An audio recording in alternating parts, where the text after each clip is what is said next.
Good afternoon, everybody, and welcome to Meeting Hill. Our guest today is a curator and author specializing in design, technology, and new media. She taught and lectured at the University of Sydney, the University of Technology Sydney, and the University of New South Wales, the last institution of which she was awarded her PhD in 2018.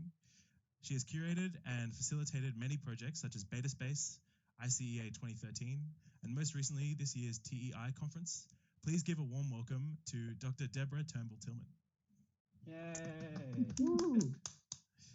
Wow, Hey, Deb. thanks, Pat. You're hired. You are my PR person from now You can on. thank Alvin for that. Incredible writing. Thanks, Alvin. I wrote that. I will take credit. Yep, you're both hired. How's things? How have you been? How's everything been with COVID and your work, and how's all that going? Oh, very well. You know, we're all surviving. I'm very happy to be in work, of course. I feel very lucky. I'm very privileged to be able to keep my position when so many people are losing their positions. And this, of course, is a daily cause for anxiety amongst university staff all over the world, I imagine. And so for me, I feel really happy that I still have a job. I can still connect with my students. I can still create these ecologies of education with emerging media artists, because that to me is my kind of raison d'etre. Awesome. Wow. We've all been students of yours before, but we're not students anymore. So can you talk a bit about how that's changed with COVID? How is the teaching happening? Is it happening virtually? It is. It's happening all online. So since week 5 was our last week in person on campus, and that was only possible because I was like beginning of the week classes. I think around Wednesday of week 5 in term 1, everything shut down, and we were not allowed on campus anymore on the Thursday and Friday of week 5. So that was, I think, in March, sort of late March, early April. And from then we were meant to set up at home, download Teams and set up our teams. So if they weren't already set up, they were set up pretty quick after that. Yes, Microsoft Teams, yeah. I've used that before. Well, there's a couple of different platforms actually, and for anyone that's currently working or teaching at Sydney Uni, I've heard that there's another one that's not Zoom or Blackboard Collaborate. There's another one, and I'm interested to hear if anybody around is using it. But yeah, it's really different, Callum, because there is a connection, but there isn't. So there's all these things like, there's not enough bandwidth for everybody, or some people are using their phone only for the duration of class, and things like that. So with everyone being students, not you guys, but the next cohorts coming after you, they're all on budgets, right? So they've only got certain amounts of data, and they only use it for certain things. And so actually coming to campus to use the Wi-Fi and to use the studios and materials is actually really imperative for them. And so there's a lot of management and duty of care around that.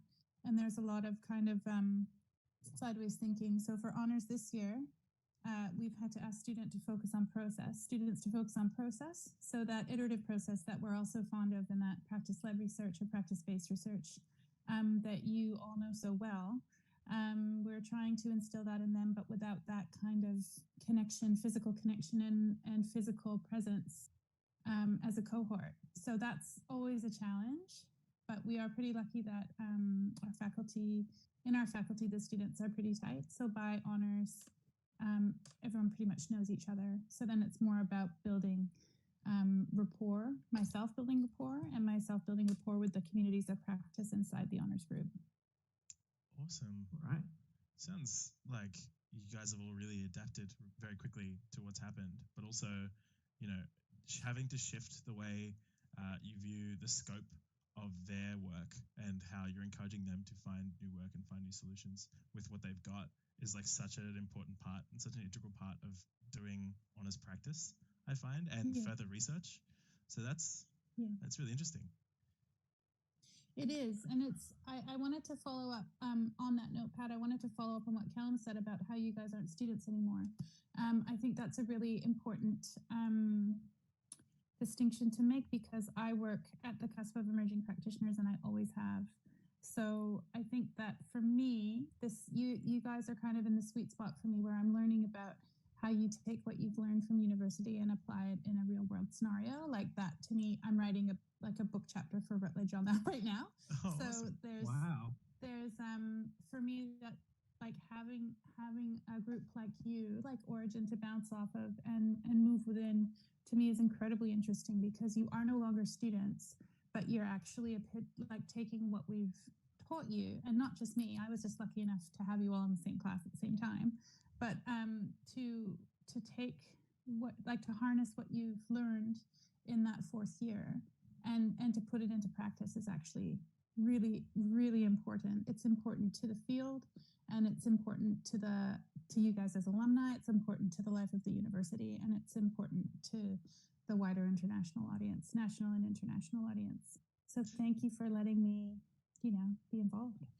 Thank you. Yeah, And thank you. just for context for those out there listening, today on the call we have Pat, we have Jane, and we have Alvin and myself, Callum, and we all studied at COFA, or now University of New South Wales Art and Design.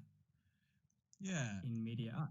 I think one of the biggest things that you touched on, which I kind of want to bounce off of as well, is just that I guess a lot of us quite early on found that we heeded the warnings that the university kind of brought up about making your career your own and using the time during your degree to manifest the kind of work that you want to produce after.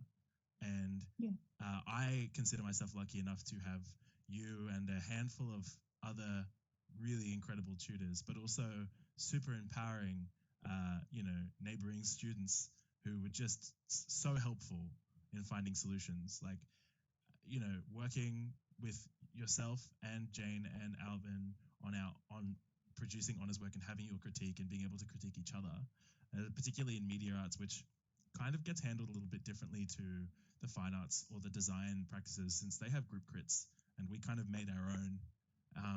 It was super empowering, and that was, I think, why when we left university we felt the urge to build something like Origin, because we missed having that ability to bounce off each other, and which we'll get into pretty soon, is like that there really isn't a space at the moment where media arts can sit comfortably in the art scene in galleries. It's always a process, and it's always intimidating. And I guess that's where you come in. That's where your research is really fascinating to us, and a direct link to what we do. So I just wanted to start by asking you to tell us a little bit about New Media Curation and how that came about. Sure. Thank you for all the nice compliments. I think it's fair to say that we're all pretty close in terms of practice, and not just as like a tutor student, but as a curator and artist. I want to really establish that I'm interested in the way that you guys make, and I have been since I met you. It's just that we met at university. Mm-hmm. So New Media Curation came about because I was working, in jobs that were frustrating me, but that were incredibly rich on the non-administrative side. So I was working as an administrative assistant called a research assistant for Professor Ernest Edmonds, which is exactly how it sounds. So I took care of his lab, his research lab, his 30 or so PhD students, national and international, and him, so his calendar and everything like that. Mm-hmm. So that was my first job out of grad school, and that was like kind of 2007-ish to 2009-ish.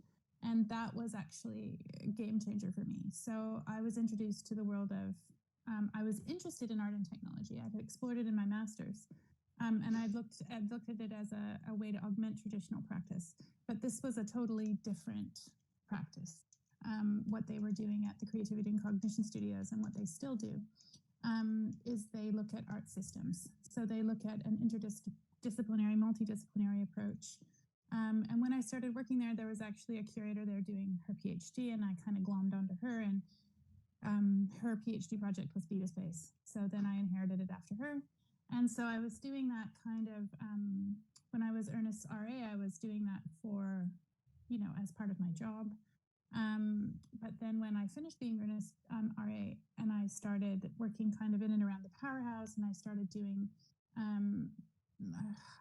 don't know what to call it because new media curation wasn't happening yet, but I was doing independent projects. So I had some contracts over in DAB at UTS, like working for Ian and Alison Gwilt and different things like that. And then my partner at the time who helped me start new media curation, Aram Dullian, he was also my tech. I say mine. He was the tech for new media curation, but he was mine. And I love taking ownership of him because he's absolutely brilliant. He still works for the Interaction Consortium as a senior developer. And he's made art systems for practitioners like Paul Miller or AKA DJ Spooky.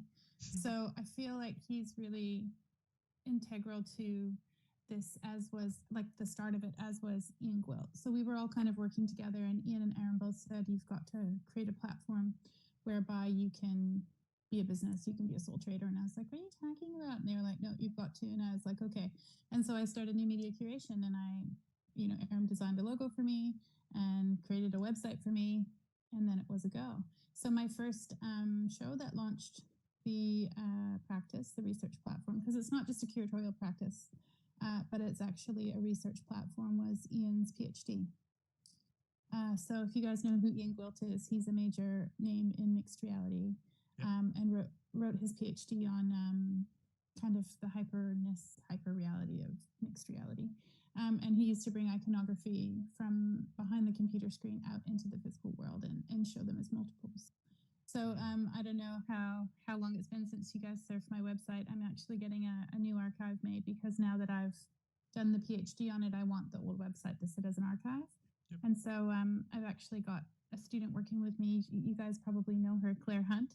And she's working on the archive for me so that it's something that's accessible and easy to navigate. The one now is kind of like a long blog thing, but and it's quite dated. It looks definitely 15-year-olds like it was made by a male computer scientist. So I'm looking for something a little bit more designerly and pictorial. But yeah, I think that's kind of how it started, Patrick. And it started from this inquiry and almost obsession with the way that these art systems ran and the way that audiences responded to them, and how we might harness those things into the iterative process for the artist to make it that learning apparent, that process and that learning about their system apparent, so that they could change it and then use all of that information for grants and for further research. That's great. It's so interesting how, and I guess this is true for all of us in some ways, different for others, in that you kind of found this natural progression where you fell into elements that brought about the thing that really sparked you. A question that I was going to ask, and I guess if you want to elaborate on it, you can.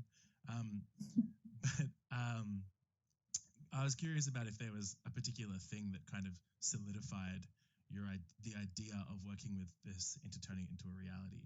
If there was one specific moment or a time. I know personally for me, it was my honours year that really solidified my confidence in knowing that this was the kind of work that I wanted to do. Yeah, I'm nodding along with you because there wasn't, I can't remember one specific moment, but I can remember going to the Powerhouse and seeing Beta Space and talking with Lizzie and watching Ernest with his staff, and being hired by him out of grad school. All of those things were incredibly confidence building. I might say, like, it was like this total immersion into a world I had been curious about and I had explored, and then I was there thrown into the deep end, and it was absolutely fantastic. And I say that with full comprehension that we were nerds, like we're art nerds and research nerds and computer science nerds. Not all curators work in this way, not all researchers work in this way, and not all computer scientists work in this way. So having that multidisciplinary meeting point, it's almost like meeting Helen in a way. Like you have that meeting point where all practitioners can come together and bring their expertise, and you get something that's a little bit of everything instead of any one thing. And I found that merging and that platforming incredibly, incredibly inspiring. And once I had, engaged with it, I couldn't turn away. Like I tell my students, and I'm sure I told you guys in research methods in professional practice in honors and interaction design and human-centered design, I'm sure that I told you I can't stop. Like if I'm going to be addicted to something, I'm glad that it's making exhibitions on new media art and the surrounding research, because anything else I think would be, really dangerous. But I can't stop. Like I'm compelled. So it's almost like a creating act, or an act of creativity. I can't. It's like in me. You guys know it. It builds. And you do everything you can to support and nurture that build until it's there and it's out and it's in the world and people feed back to you. So that I feel really lucky that I found somewhere to enact that. Fantastic. That's that's the artistic bug, right? Can't stop. That's great.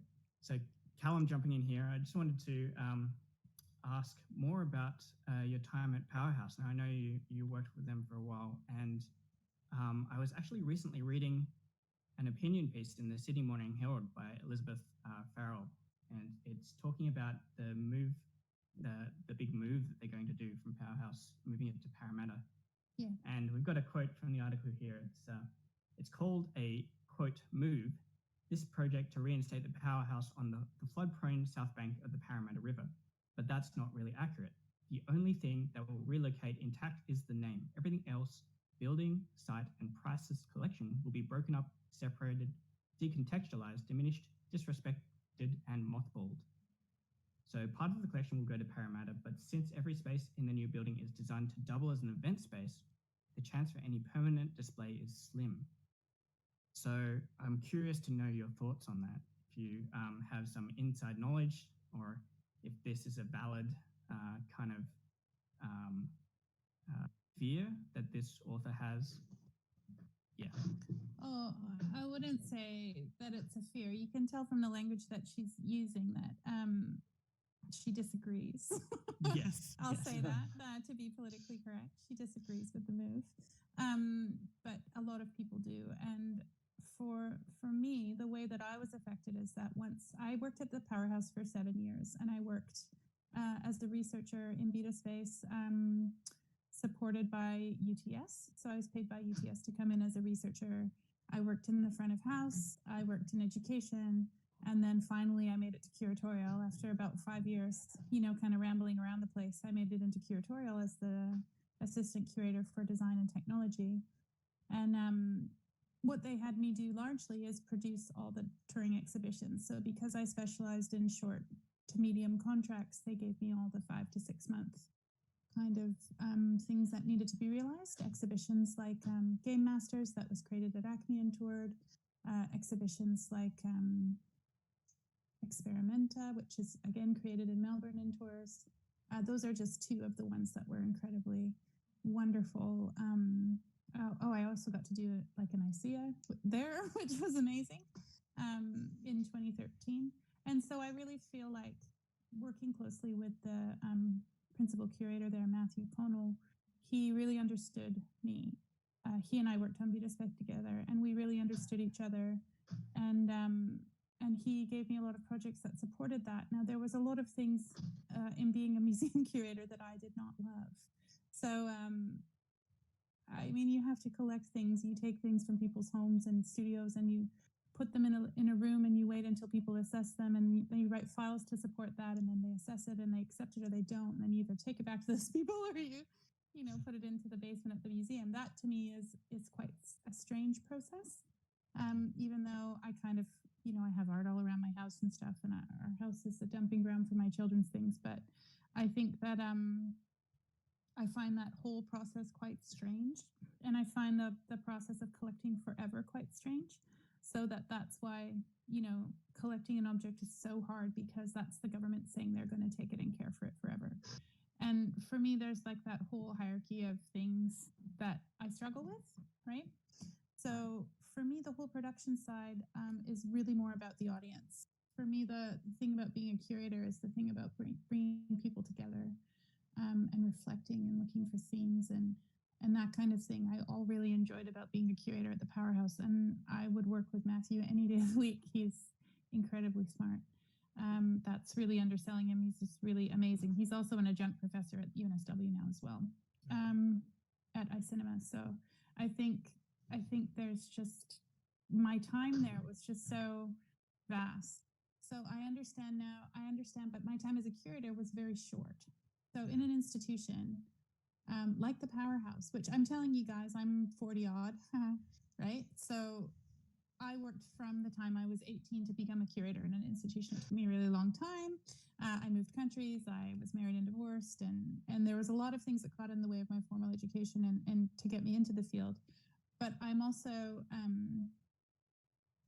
really mindful that when I got to that institution, it was really different than I thought it would be. And it was in a different institution than I thought I would be. And I wanted something like the MCA. For me, it was MCA all the way. And I've told you all how embarrassing I was about trying to get work there, and I still haven't achieved it. So working on it. But, you know, Powerhouse is one of those really lovely places that welcomes people from the community and builds them up and develops them. And that's really what happened with me there. My thoughts on them moving is I'm heartbroken. I'm absolutely devastated. I mean, I lost my job there because of this move. And and like Aaron, my partner, did too. He'd worked there for a decade. So we're both devastated. And I actually did the PhD because of that loss of employment. I understand why they want to move it. I understand financially why they want to move it. It operated on the wrong side of the budget for a really long time, which is why it's such a wonderful place to work. But it's not something I think that could continue to be maintained in the same way. And I think a few directors tried to come through and really make a very positive change. And I think it was really too big of an ask. And it's a really huge institution historically and physically. And as for the collection breaking up and going to different spaces, I don't know any other building that could hold all of the things that are in the space exhibition, all of the transport exhibition. I think they need to be, if they're opening a space of exhibition halls, and I have to say it's hard for me to engage with all of the news around it. I find I'm quite emotional, and so are all of our friends, you know. The last time I engaged very closely with it is I took a class of curatorial students through on a tour with Katie Dyer, who's the curator of contemporary there. And she actually trained me at the MCA for a residency I did there. Not a residency, what are those things called? Internships. Residency sounds so much cooler. But Katie is now at the Powerhouse as curator contemporary, which again is like really heart-wrenching, because how cool would it have been to work with somebody that I had worked with 15 years earlier in a kind of trainee capacity. But yeah, I think that it's necessary for those objects to be broken up in order to be properly cared for. But man, it is a crying shame. Mm-hmm. It's an institution. That's okay. It's a Sydney institution. It's absolutely devastating that it's moving. I'm sure Parramatta is thrilled to get the branding, which you kind of subtly hinted around, or that person is not so subtly hinting around, is that they're getting the branding, but they're not getting the essence. Yeah. And I think that that's probably fairly accurate. Right. That is a shame. I had no idea that it was such a big catalyst for you. Thanks for sharing your journey. And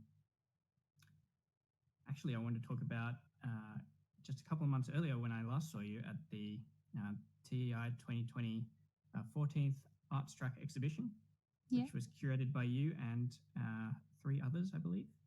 2 others, yeah. 2 others, yeah. And I wanted to ask, what is it like planning all that? It must be a real busy job to get all the works together and organize such a big event. It is.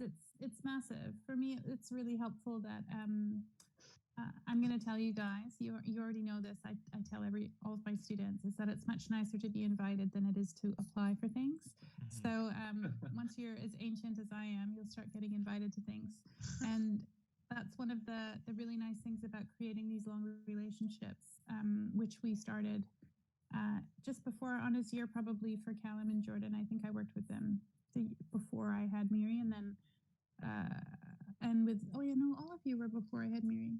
Yeah. Before I had my eldest, but I had worked with you guys probably before my PhD. So I think that for me, that kind of I'm still feeling really overwhelmed by the Powerhouse question. Sorry, can you repeat that again? No, I was just curious about the process for TEI. So these long relationships, you get started to get invited to things. So Leon Loke is a longtime collaborator, and she is incredible performance artist and computer scientist, and just all around 150% living the artist life. And she's also a senior lecturer in the design lab at the University of Sydney, and has worked very closely with George Coot and Ollie and Martin and Lizzie, and all of the people that we all work with that I've worked with for the last 15 years. And she kind of said to me, "Oh, I'm doing a TEI." She called me up one day. Actually, I was on maternity leave with my second, and she said she was asking me some questions about something related to feminism in the workplace, and we were having a chat. And then she said, "Oh, by the way, I'm going to be chairing a TEI. Will you be the arts track, the local arts track chair?" And I said, "Yes." Amazing. And she said, "Do you want to think about it?" I said, "No." And she said, "Is it going to be okay with the kids?" And I said, "Yes." And she said, "Okay, well, I'll call you." And I said, "Okay, do." And so then from there, I think we started kind of going. I came back to work in May, and we started having meetings from probably May, June. And luckily, one of the other local arts track chair was one of Leon's students, Karen. Yep. And Tekla Schifforst, I'm sure you know the name. She works out of Vancouver, and Leon and her were writing a book together. And Tekla came and advised us and was in the background, but it was really Karen and I that ran with it. And so I would say that the ease or difficulty of a project like this depends on who's leading you. And for me, this was easy because I was given free rein, and I was given free rein because it was Leon. So that connection and that trust actually influenced who then applied. So Leon having me be the local name meant certain people would apply. And that made it really, really lovely. That made it really easy for us. Mm-hmm. That's fantastic. Yeah, and I certainly was very impressed with the event. It had some really interesting works. Had a range of all sorts of different things. Virtual reality and the roller disco, of course. It's amazing. I can't even stop thinking about that work, like the Ghost of Roller Disco. And George's beautiful work on meditation that prints up your meditation, and the dual rocking chairs, There's so many really strong works from people that I really admire. And I think, and Ernest had the VR work in there with the HoloLens, and Bert Bongers had the work there with his pools of reflection. And I just think there are so many lovely works, and they were all connected with people that we knew, except for maybe a couple. Because it was the start of COVID. It kind of happened right at the start of COVID. Like, people weren't coming and had to drop out because their funding was revoked or their travel was canceled. And so it was a little bit scary in that way. But it kind of encouraged a really kind of local and national. So people came from Queensland, they came from Melbourne. But I think there was only like 2 or 3 exhibitors from around the world because of the pandemic. Right. That makes sense. Well, I'd certainly love to come along to any such events that you might be curating in the future. Well, you're on my list. Great. You're invited. Great. You're all invited all the time. Sounds good. In the spirit of discussing, I guess, where you were talking about all these kind of local connections and the collaborative spirit, I just wanted to say congratulations on your most recent accomplishment, and that's very recent. I believe you were involved in a paper. Oh, with Ollie, yeah. Yes. It was kind of more like a poster, so right. That's a funny story. So, anyways, keep going, Nathan. well, yes, I had a read of the of that paper in the proceedings of the Sound and Music Computing Conference, and I didn't understand Did you see my voice? a lot. Did you hear my voice anywhere? Well, that's why I was curious to see what was your involvement in the development of this happy brackets system. Could you give some more detail? Yeah. I can give you a really short answer to that, which means I was not involved with the development of it at all. But I am involved because that's very like advanced creative computer science. And like, you know, Angelo is a postdoc in this kind of thing, and Ollie has been an artist in this for, I don't know, he's had his PhD forever and has come across, you know, a couple of worlds to be in Australia and lived in Melbourne before and then came to Sydney doing postdocs and different research positions to develop happy brackets. So I have to say very honestly, I have absolutely nothing to do with the development of that. It's very much Ollie's. And Angelo has moved it across the speakers to what I'm interested in is the audience's response and the relationship with Yes. Ollie is not interested in the audience's response. He's interested in the point. It's Ollie. He's interested in the point where the practitioner, so the person using the system, so not necessarily even the artist, but say somebody wanted to use an art system to test a sonic or a light work. And they wanted to use Ollie's system, and Ollie's system is installed at the Kazula Powerhouse, and it's available for testing between such and such a date, right? So something like that is coming up in November. Right. And I'm really interested in the process that's happening between the artists, you know, the thing that I always love, which is the artist, the technologist, and the audience. So I insert myself as the curator, right? To try to capture that information much and you know, put it towards learning and put it towards the development of media art, emerging media art practice. So for me, I'm an interested researcher that's kind of glommed onto the project, but also involved as a chief investigator is Linda Candy, who I've worked and published with for years, and she is Ernest partner. So our relationship goes back to my first job out of grad school, you know, and this kind of long build of the relationship means that she said to Ollie, I want Deborah to be a voice in this because she and I, like Linda and I, work in the same way because she trained me. She trained me how to evaluate audiences and how to watch them in order to read the system, the art system. So that's my interest in the project, and my name on that paper is part of Ollie and I's agreement because I came on later, so I couldn't be named in the grant.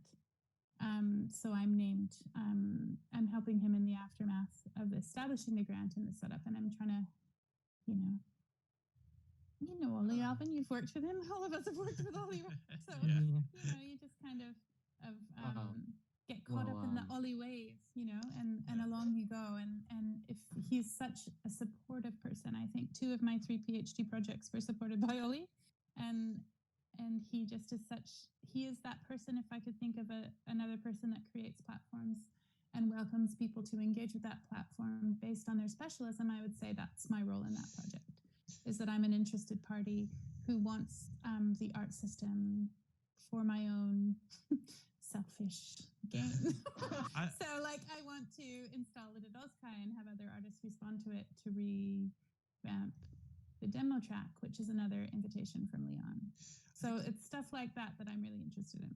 I think that's really valuable to have as many people with as many different views as possible, though, as well, when it comes to media arts, because, you know, it is quite small, particularly in Australia. The scene is very intimate, and even on a global scale, like academic research in media art is so unique, and it is emerging, but the names and the people and the interests all get kind of separated onto their own unique specializations, and the more the merrier, I think, when it comes to this kind of stuff, because if those people are then teaching and spreading those words from all different angles, well, then you can find out about one thing from so many different perspectives, whether that is from the relationship and observing the relationship between the user and the technology, or if it's particularly between the person operating. I think all of those speak to the different kinds of media artists there are. Some media Yeah. artists are going to be more on a conceptual level and others on a more programmatic level. And that's what we've found in Origin, is that everyone kind of brings a different element and a different view. And what we found really worked was the fact that we all brought in something unique that was from a different branch, that was treated differently. Yeah, definitely. Yeah, Patrick summed it up perfectly. Basically, took the words out of my mouth. Yeah, I don't think it's fair for you to discount your own efforts, because even within that paper, I definitely did feel that kind of, especially towards the end, that kind of assessment and reflection was definitely a very Deb influence in there. Well, it's a Deb influence, but I come from a line of people who trained me very closely and gave me a lot of opportunity to kind of stretch my brain and train my brain to kind of work that way. And I wouldn't say that that's actually Ollie's favorite way of working. I would say that if it happens, he's fine with it. But I think for him, it's really important to be experimental. And he's designed the platform in that way so that people can engage with it. Largely as a sound platform. Like I'm not going to lie, you guys, I can't lie to you guys about any kind of coding skill that I don't have or might not have, but I can't Guilty. at all fathom all of any of that. But I think for me, what I say to Ollie is I point out the things that he kind of doesn't have time to consider. So when I said to him that idea about the OSCI platform, he was like, now that's really interesting. I hadn't thought of you as a curator in that way, as somebody who might negotiate or navigate platforms for us.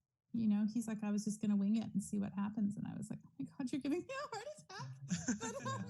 But, it's definitely important to have that voice that is able to help facilitate or organize in ways that most media artists who are focused on practice and experimentation maybe not as well versed in than yourself. I'm really glad that you're able to bring that kind of element into, especially our teaching when you were teaching us honors, because it really helped give that kind of edge that helped us think a bit more on another level about how to make and how to view our own artworks when we were standing from far away. Yeah, you have to take that breath and give yourself that room in order to, and that's that reflection cycle, right? Like you have a break and you stand back as that. It's almost like a social scientist. It's that reflective cycle. It's really, really important. Mm-hmm. Yeah, definitely. Thanks, Deb. No worries, that man. No worries, guys.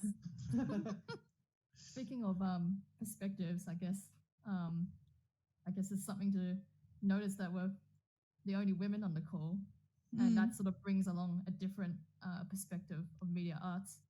Sure does.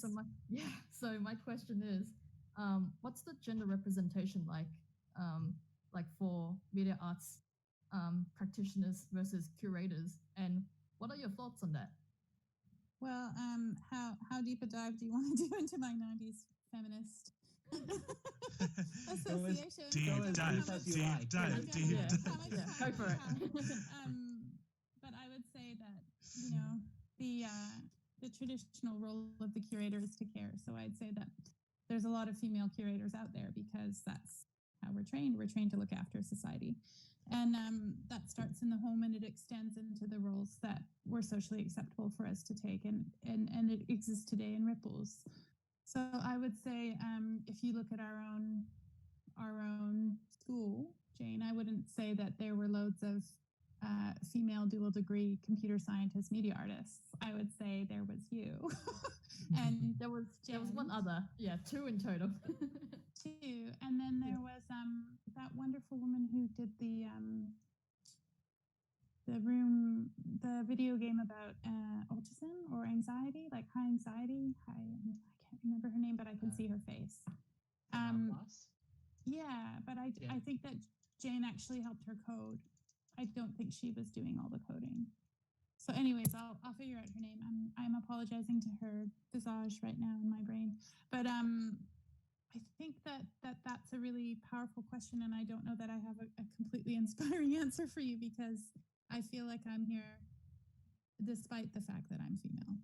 So if I was male, I would probably be further along. But I don't think that that's the field's fault. I think it's a social thing because, guys don't have to take time off to have kids. They are required to have 2 weeks with their children before they go back to work. Socially, this is what happened with us. And I was required to spend 6 to 9 to 12 months at least with my child.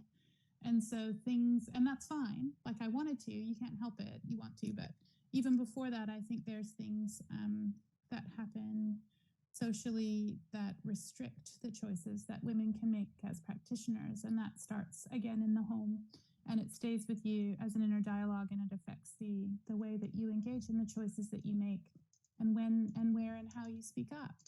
So for me, it's incredibly important to have women in the conversation, and it's incredibly important to have those women feel confident, and it's incredibly important for the men in the room to see them as people. And I think that we're really lucky, not just as women, and we're really lucky to be in a place that kind of creates policy and things around that. Like I feel like it's an amazing platform. I feel like on a day-to-day basis, I can largely say what I want, and that's freedom is not in other fields. I feel like in the arts, particularly as a female working in the arts, there are prescriptions around what I'm I won't say allowed, but permitted. What do you think, Jane? Is that the right word, permitted? And how and when I excel or level up. I'd say that there's constrictions around that kind of socially that are reinforced in the workplace that we deal with in, other ways. But I think, I chose to work with Mari, who's female, and Petra, who's female. I was invited by them to do the PhD. I'm a leader in Mari's lab still. She's included me on a huge grant recently. I feel like those platforms are incredible. I think that that's actually really important. And last year when I applied for a job, I had Jess Terrell, who I know you all know, check it over before I submitted it. And I said, what can I do as repayment? She said, do this for another woman in the future. And so I think that kind of ripple of female support at that higher level, or at that leveling up, when you're going for promotion or you're applying for a different job than the one that you do. And really the applications are so horrific. You only do it if it's better. Like you're trying to go to something better. But I think that for me is a really powerful thing, as women helping other women. But I would actually accept a platforming from any well-meaning person, however they identify. But I think for me, because of when I came up, when I learned about feminism, what I came from and where I've gone to, I think that women supporting women is a really powerful mechanism for change for me. Yeah, I would tend to agree, because at least technology-wise, I lacked a female mentor in my development. So now I try to find ways to mentor other women. And I've seen it differs across the spectrum. Like I went and taught some girls from low socioeconomic high schools, Western suburbs. And it was a struggle to convince them to pursue any technology-related career. But then on the other extreme, I taught at a girls' code camp, and all of these girls had sort of by their own choice decided to attend, and they were like great programmers. They were really good. So there's hope for the future yet. Hopefully the word gets out. There's totally hope for the future, and I think that women have really come into their own in the last 150 years. Like if you think of feminism starting out as a rich white lady thing, and it's kind of got this trickle-down effect into society where men take paternity leave and get paid for it. That is really different from women, going on hunger strikes and chaining themselves to things and dying because they wanted the vote. Like that's a really different life model for women, right? And I think, Jane, that platform is exactly the kind of thing that I'm talking about. The fact that there's a female-led, female-attended coding camp for women at that age when they're creating their identities and creating getting independent thoughts from their parents and thinking about themselves as individuals, that is absolutely imperative for them to believe at that age that they can do it. Because if they don't believe at that age, then it's that voice of doubt that they carry with them. That's when you start to individuate as in high school, and it's absolutely imperative that they have female leads and female technical leads at that stage. So keep it up. That's awesome. For sure. Yeah, we'll do. That's I love- I was just gonna say like that from I guess growing up with sisters and seeing how much of their capabilities were just needed to be unlocked by having the confidence and the encouragement to be able to jump into something that they wanted to try. Really felt like the barrier, there were so many times where, the youngest of my three sisters is a tech teacher and studied to be a tech teacher.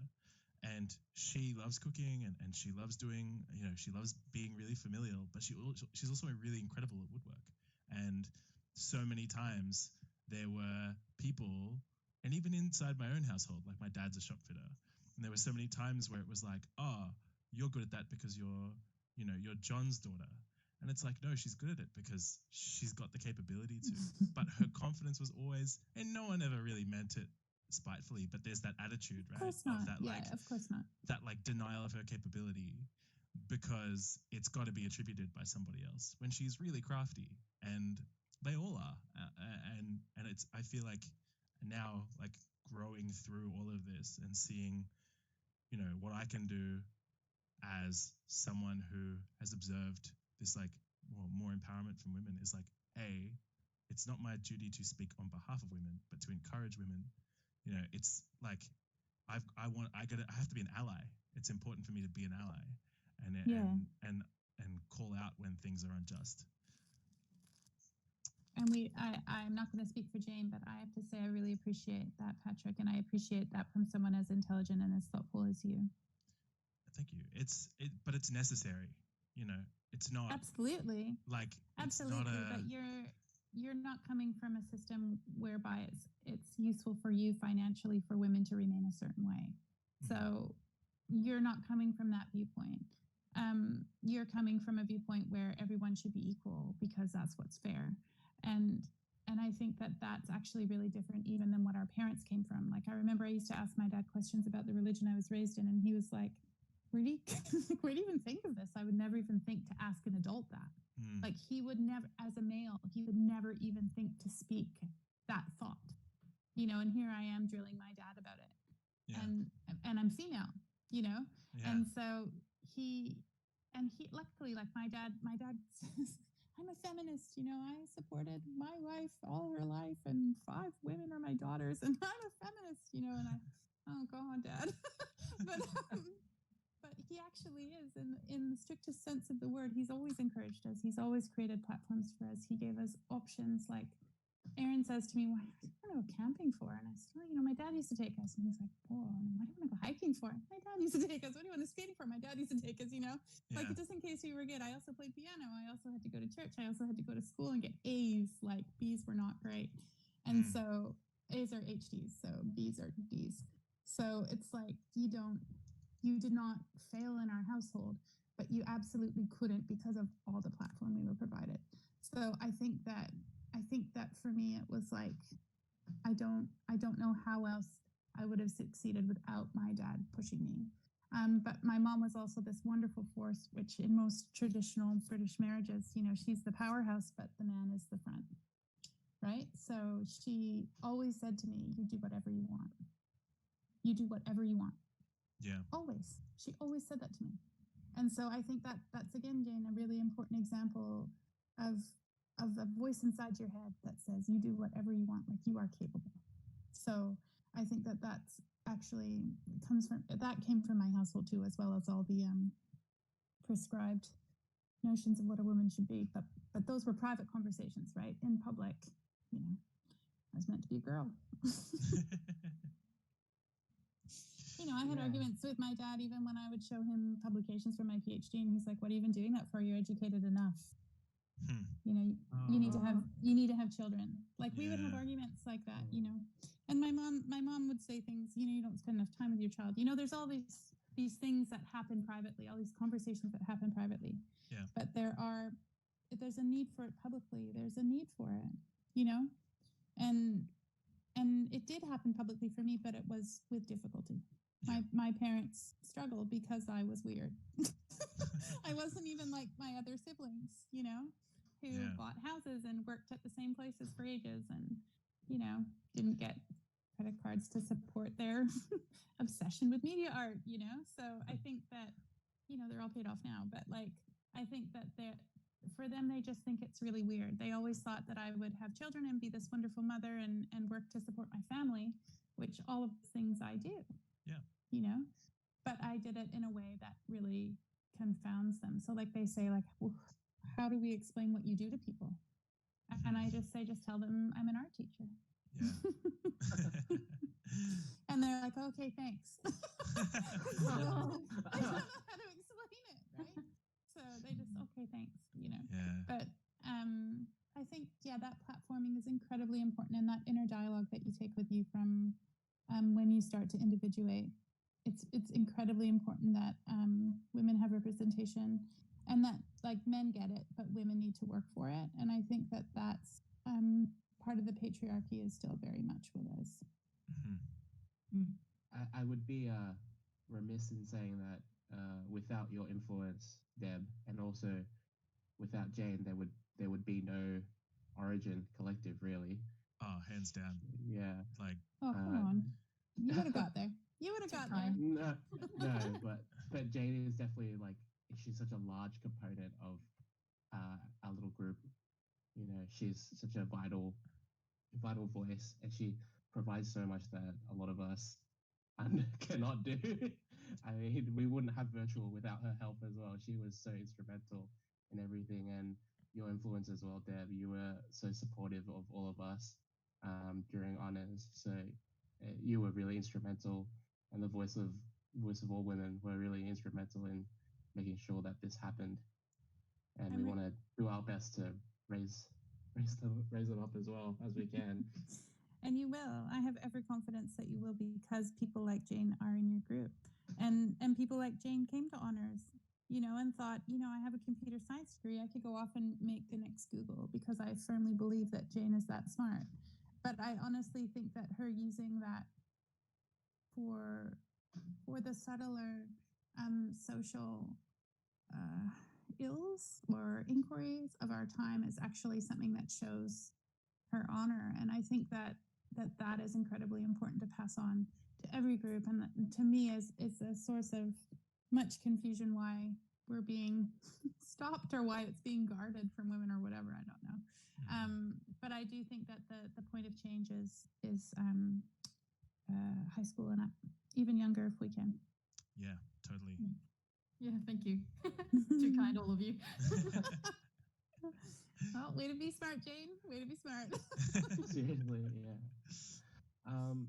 But yeah, can I just say something else on that? It's also something like that girls' boot camp for coding. I think it's incredibly important to understand what happens outside of that. So, like, first of all, those young women have to be supported in the home to do that kind of thing. So, like, homework, having computers and the equipment, having Wi-Fi, having all of those things that are good enough for them to be in a group for that. And then for the parents to drive them there, the parents to pay for it, or the parents to do whatever. I think that socially is shifting. And I think it's because people of our generation and maybe one above it are saying, yeah, no, it's totally, why wouldn't women do that? You know? Like, it's weird that they wouldn't. Yeah. And I think that that's actually, I see it shifting. I see it in my students. I see it in students like Jane, who I would love to claim as mine, but I know is a product of our faculty. And I think that is actually imperative, is to understand what's going on outside of those children showing up. It's that they have to be supported. They have to be driven there. They have to be encouraged in the home. Everything starts in the home. Everything does. Yeah, I might, I guess, as a last point too, sort of make a note that at least in the field of computer science, the whole discipline was actually started by a woman. Yeah. And then the modern correct, founder, Ada Lovelace, and the modern founder of computer science was a gay man. It's well. Yeah, so it's Alan not. Turing. Yeah, Alan Turing. So it's not computer science is not the domain necessarily of straight white men. Straight white man. Yeah, And that is another, I just got chills, Jane, because that is another story that needs to come out of the archives. I knew about Ada Lovelace, but I didn't know about Alan Turing. His death was because of discrimination against his sexuality, He was- which is quite tragic. undergoing therapy, chemical therapy to treat his gayness. Oh, unfortunately. good Lord. That's Yeah, horrific. it's terrible. Mm. Well, So, on that note, Alvin, Yeah. I mean, I guess. next question. On that note, I guess where we're talking about how we need to hold one another accountable and all of us coming together to improve the scenery within media art, I wanted to ask your opinion. How can we collectively, as artists, as curators, as audiences invested in media arts, how can we all contribute to a brighter future for technology and art? I think that I'm going to say something to you. It might not be very popular, but I think it starts with the individual, and it starts with the way that each of you approaches origin, and then it continues through origin as a narrative into your wider communities, and then it continues from there into the general populace, in our city, and then nationally, and then internationally. But it all starts like most social things start in the home. All of your movements start with you. So if you behave as the person that you want to see out in the world, or if you behave as you want people to behave to you, then that has ripple effects. That has effects on society. I think they're much more powerful than like petitions and voting. I think although those things are important, they're not always immediate. But I think if you say to somebody, I'm struggling, and that person helps you, that's immediate, and whether you're struggling with your gender or your sexuality or your job or your school assignment or your relationship or, your parents or your partner, like if that person says, what can I do? That's really different than stop whining, Mm-hmm. And I think that, or just don't talk about that. It's not talked about, or, get some therapy to cure yourself. I don't really understand any of that, but I think that somebody acting as an individual is so powerful in that way. I think the same way for racism and Black life, like all the Black Lives Matter stuff. I think it's so important that all of those individuals show up as a collective, because collectives are made up of individuals. And I think that in curatorial as well, and I think that as artists, if you're all striving towards something, it's that individual impetus or yearning that we were talking about before, Callum. It's that bringing that to a collective and doing it really honestly. I think that's the way you create the future that you want to see. And what that looks like is actually up to you. So beautifully said. Yeah, thank you. Deb. That was really lovely. Yeah. Well, I do yes, my red hot best. I can definitely remember a time, when you were speaking about how you need to kind of put out that energy and effort, a time when this group came together during my honors, when I was definitely facing a very difficult personal situation. It was really that kind of seeing other people really involved and engrossed in media arts and genuinely caring for me as well, that gave me that drive to be like, oh, this is not only is this like a really great craft, but also the people around me are just really lovely and really wonderful humans as well. That makes me want to commit more to this field and engage and make sure other people can reap benefits from it as well. Yeah, and that's why we're all here. That's why we all show up every day, right? It's because we care. And because we care about the people in our cohort. And whether that cohort's in a classroom or the wider community, it's up to each of us to create the landscape and to show what it looks like. So I'm glad, Alvin. I'm glad that you spoke with us. I'm glad it also takes people speaking up, and that's really brave. Not everybody is brave enough to speak up, and you did. And that's really important. that's really important to the landscape as well, is that people speak up. Thank you. Thank And you. I guess also on that note, we're talking about landscapes and how the world is changing. I guess my next question is sort of relating back to your research. In one of your book chapters, you were kind of discussing about how the traditional white cube space is maybe not the best, or it can be even ill-equipped to handle media artists and media arts, whether that's in regards to like resourcing or of the space or training people involved in running the space because they're unfamiliar or they're not comfortable with installing or operating these pieces of media arts.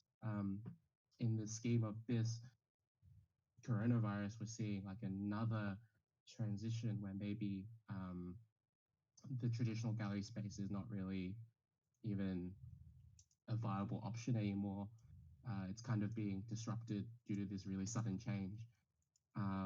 So I wanted to ask, what do you think that we can do to encourage curators or media artists to learn to adapt into this kind of new environment that's really leaning into like the virtual or this kind of new web-based art viewing system?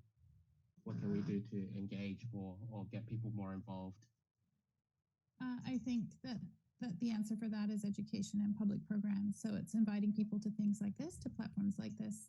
And it's about applying for exhibitions that you see. It's about applying to do research into things like this. But it's also about that white cube versus, I don't know, claimed space. So yeah, white cube, black box dichotomy. I think that there's all these gray spaces in between, right? Yeah. So you can install a work in a stairwell and listen to the acoustics and study the acoustics off cement. Or you can, like, there's all sorts of things you can do in between a white cube and a black box. But the issue with the white cube is that it's part of the canon and the hierarchy. So in order for artists to get heard, they need to exhibit in spaces like that, or they're not a part of the conversation. And that's that kind of hierarchy that I try very hard to disrupt. And it's why I sit in media arts, because it's such a wonderfully disruptive space. And it lets us say, high art, low art, what? It's art, you know? Yeah. And a lot of I have to read through, as part of my job as a lecturer, I have to read through student comments. And one of the students in my compositional projects class last year was really, really upset about an aspect of the class that allowed animators in. So they were like, animation is not media art. And I looked around and I was like, well, it's kind of the majority of media art right now. But that's where the industry is peaking right now. And so that's what we're trying to support in our community. Thankfully, we also have, artists who want to make film and sound and sculpture and use these kind of new digital mediums and bend them to their will and things like that, and the will of the audience, and see what happens. But I think media arts is really about producing scenarios. And if you can make that happen in a white cube gallery, well, then power to you. But you have to be able to leave that work there with confidence that the people you leave it with are going to do that as well. So one way that we handled it at the Powerhouse, and one way that they handle it, like with the Biennale and things at the MCA and the Art Gallery and on Cockatoo, is that they bring in specialists. So Experimenta Media Arts Biennale from Melbourne always sends their team to install at every site. And then that team educates the volunteers so that when they leave a set of works there, everybody knows what they know, right, about those works. And the artists come to the launch, and that's all in the contract. So that education permeates the exhibition. Now, if that can happen in a white space, fantastic. It's just that most white spaces tend to be commercial and tend to be like kind of set and forget spaces. So anything that they don't want experimental, or if they do, they want it to be quite tidy experimental that's been proven to succeed. They don't want an in progress or prototype piece. But somewhere like the Powerhouse is very happy to have that. So they're interested in that study and what it means to society at that point in time. which is why it was a good fit. I loved working there. And that's so interesting. That's so interesting as well, to just the relationship between the artist and the volunteers. As a media artist, you spend so much time making sure that the work functions for the audience, but then there's also an element of having to refine it. If you, particularly in our settings, where we're still finding galleries to show in, and coming out of kind of a student environment, you're in a position where you have to be ready to provide all the documentation you need to give to a volunteer, which is something that doesn't really happen with most traditional art. As you were saying, it's like the set and forget. And so that process of like designing for yourself, designing for others, but then also designing for affordance and for usability and for and even from resetting and turning on and troubleshooting in case something goes wrong. All of those processes feel like the equivalent of like managing a child or keeping something alive. It's a responsibility that I think traditional art still, unless you're really rigorous with it, still doesn't quite understand. And that's why I think part of why we started Origin was to challenge that notion, and get volunteers and get people used to seeing and interacting and touching and dancing in front of and gesturing in front of and being involved in art, because it doesn't have to be stuck on a wall and forgotten about. It just needs to be accommodated for as the technology moves forward. Definitely. And I think that for centuries, I don't know how many centuries I studied in art history, sitting in the dark looking at slides for 5 years, from Paleolithic through to now. I don't even know. That's billions of 45 billion years or something. Yeah. But I think that even if you look at the traditional kind of biblical timeline of 6,000 years ago or whatever, so 3,000 before Christ, then you're looking at a huge shift from the big three, which is like sculpture, architecture, and painting, right? So that those are kind of the basis pictorially of civilization. Those are the things that people recognize about civilization, is that people had structures, built structures. They communicated through pictograms or marks on the wall. And what was the other one? Sculpture. Yeah, and they kept things around that were likenesses of themselves and others. And I think that centuries of that is really difficult to shift. And we've only been kind of working in media arts since 1960s, I guess. Maybe a little earlier for film, so 1920s maybe for film, or like late 1800s maybe with the Lumiere brothers. Yeah. But I think that it's really important to kind of think through kind of that alignment of media arts with scientific progression, I was going to say, and then stopped. But I don't even mean that science gets better and better. I just mean that it goes on, as is its nature.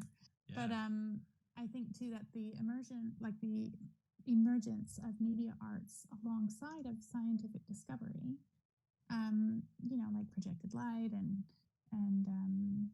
computation and recording and data recording, visual and sonic. I think all of that and manipulating those things is fairly new by comparison. Like that's only a couple hundred years old. Yeah, totally. So I think we need time. We need time for it to become, and it's more rapid these days because of planned obsolescence and the way that our little handheld computers are running our lives now. But I think that there will be a time when things are more known because what we design will be based on our platforms. So that's why else it's so important that people who are willing to disrupt, break, rethink, re-engage with these platforms is so important as well, so that we're not all doing the same thing all the time and that we're not all doing what we're told all the time. Be disobedient. Yes, let's do it. Overthrow. Misbehave. That's Good it. Lord, please. Misbehave. Oh, well, thank you so much, Deb, for jumping onto Meeting Hill and having this chat with us. You're such a important part of our, of our Origin. law. Yeah. History. Lore. I sound so old. From the Lore. ethos. I love it, Alvin. You're part of our sacred text. I love it. I love being that. Thank you for having me tonight. It was really important to me to come. Is there do you have any kind of closing remarks, or what's kind of in the future for new media curation? What's on the cards for you for the rest of the year? Well, for the rest of the year, well, we were going to do OzCai, but that's been switched to next year. So that's just going to be online. We've got the annual, which is also going to be online. Yep. And I think, don't know what I'm allowed to talk about yet because things are kind of they're still being thought through. Yeah. But there are a few things. Stay tuned. Awesome. And I will just say that being your honors tutor and meeting you all in the way that I did, I want to reiterate that that was really important to me as well. So the dialogue between emergent practitioners and potential mentors, whether that's another artist or a curator or however you meet them, that dialogue is actually imperative. And so for me, it's really important for me and for my practice and for the future of new media curation to keep having these dialogues in this meeting up. So the meeting hill is a powerful word for me. So thank you. Thank you. And I just want to say thank you to the rest of the Origin team as well. So thank you, Deb. Thank you, Jane, Alvin, Callum, and Jordan, if you're listening while you're driving home. You guys are like my core, and I genuinely couldn't have built this without Jordan's help and Jane's help and Callum's and even Alvin. Like there's just something really awesome about being able to do this and being able to kind of get Origin going, and the people who are getting involved in meetups, and it's really inspiring and kind of gave me the second wind that I was feeling that I needed after uni. And I'm really excited for all the rest of the talks and stuff that we're having this week. So if you guys tune in tomorrow, any listeners, we've got More Than Reproduction, which is a female-led print studio and collective. And they are also incredible, and I'm so excited to talk to them. On Tuesday, we have a Origin online meetup. So in place of our regular monthly meetups, everyone will be jumping in here and having a big chat. So if you're keen to jump in and chat, that'll go ahead as well. And then we've got some other things, some more sets coming in, and another interview. Callum's going to jump on the decks. Jordan might be doing some synth work. We've got a bunch of heaps of cool stuff coming in. So thank you, everybody, for listening. And thanks, Deb, again, for chatting, and everybody else. Thank you.